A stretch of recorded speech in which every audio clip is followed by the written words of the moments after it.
Hello world. Daghan ang miingon nga ang bagyo, ang mga baha, ang mga linog nga tabo sa kalibutan tungod kuno kini ni Satanas. Ayo kamo katuo ni ana. Kay kun tungod pa kani ni Satanas, namatay na utang tanang tao nga mituo kang Kristo Jesus nga iyang Ginoo manluluwas, akip ko. Namatay na unta ang mga katawhan sa Dios, ang mga anak sa Dios. Tagaan mo na kog history o history sa Biblia nga ang Dios may nagbuot nini. Sa panahon ni Noe, di ba gilunupan sa Dios ang tibok kalibutan? Kinsa naglunop ni, di ba ang Dios? Pila ka tawo ang namatay? Wari ko majingking ang nitabo sa Cebu, sa Davao ug sa ubang nasod. Wari ko majingking sa nitabo sa panahon ni Noe.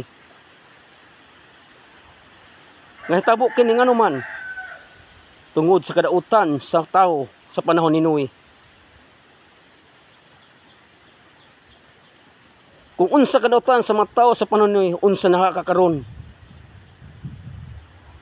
Gitagaan kitag mga katalagman sa Dios usa ka paagi nga kinik aron kita magmata o mubalik kaniya. Mo kanay katuyuan niya aron ang tanang tawo nga manautan mubalik kanto kaniya o muduol o mutuo ka Ginoong Hesus nga Ginoo manluluwas sa iyang kinabuhi. Mo nay gusto niya. Apan ang mataw gahig-o sa panahon ni Noe mausab ug hangtod karon pagagahi sa o sa mga katawhan. Busa usa ka pagdasig sa tanan. Duol kamo sa Dios bisag may tabo pa kining mga butanga. Ug naa mo Kristo sa iyang kinabuhi. Way problema kay mga langit ang anaa kang Kristo. Dang salamat.